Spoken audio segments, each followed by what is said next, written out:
Grace, in my opinion, is one of the most beautiful gifts from God, besides salvation. Grace is God saying, I know you're imperfect, but I love you anyway. And I know you're not perfect, but you're forgiven anyway. And grace is that unconditional love and forgiveness and acceptance that God has for us. He's continuously accepting us with wide open arms, time and time again, no matter what we do. This scripture is saying that God's grace is enough to cover our imperfections. And because of that grace, we can boast about the things that we are struggle with, the things that we have a hard time with on a day-to-day basis, because that is when Christ's power is shown through us. For a long time, I used to think that if I did something wrong or bad, God will punish me.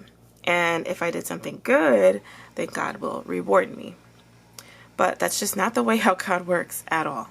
That type of thinking of, thinking that you can do something to earn anything from God, it negates the fact that Jesus died for us. So just be very careful of having that kind of thought process. And I have to be careful of that too.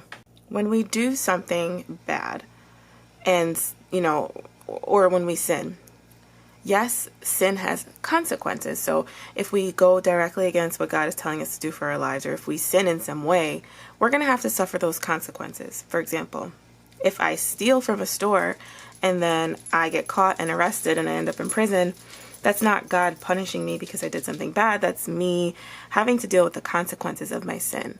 And so, a lot of times sin has its consequences. But on the flip side, sometimes we do something that's good. So maybe we bless somebody else, or, whatever it is, we pray for the day, we read our Bible that day. And sometimes we can often expect God to bless us because we've done those things. And that, again, is not how God works. He doesn't bless or punish based upon our actions and our works and works of the flesh. This verse in particular, Paul is talking about, I'll just read it. This is 2 Corinthians chapter 12, verse 7.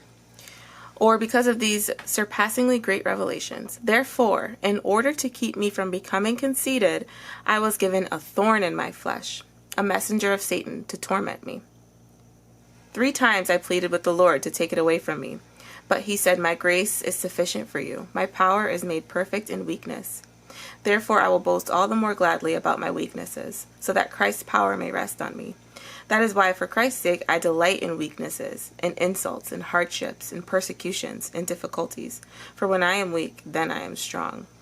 So what Paul is saying here, that he calls it a thorn, but nobody really knows exactly what it is that Paul had, that he said it kept him from becoming conceited. He calls it a thorn in his flesh.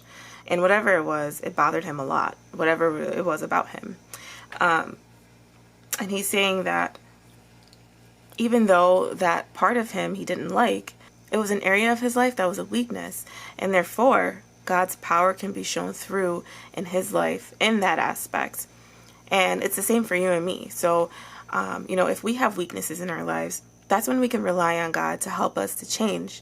And we have access to that power of Christ, the same power of Christ that Paul had access to and that he's talking about in this verse, we have access to right now. My grace is sufficient for you. My power is made perfect in weakness. And so God is saying that we don't need to do anything or fix ourselves before we come to him. We just need to go to him as we are. And his grace is enough. His grace is enough to help us to change. And he can use his power to help us in our lives. Sometimes bad things happen to good people.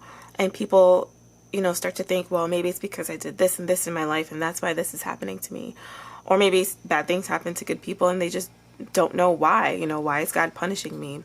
And there's a lot about God that we don't know. And, sometimes it's just difficult. Life just gets difficult.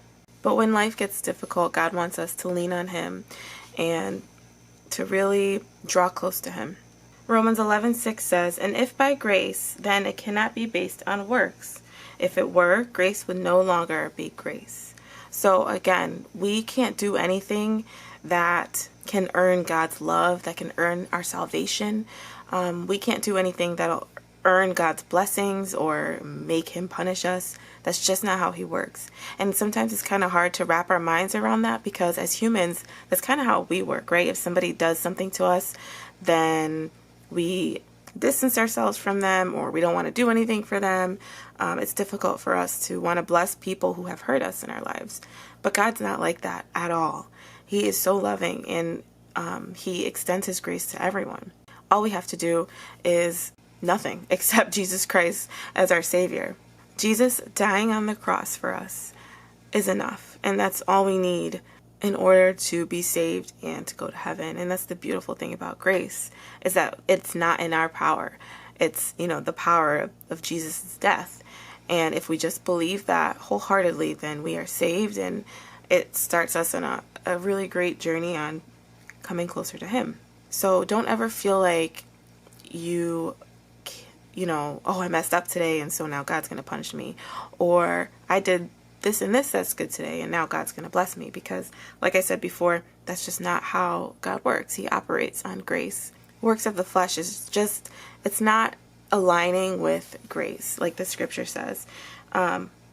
It cannot be based on works, because if it were, then grace would no longer be grace. So I know this was kind of quick today, but it's really important. It's something that I was thinking about lately, and I felt like this a lot lately. I kind of felt like I was messing up a lot, and I was nervous that God would, punish me some way.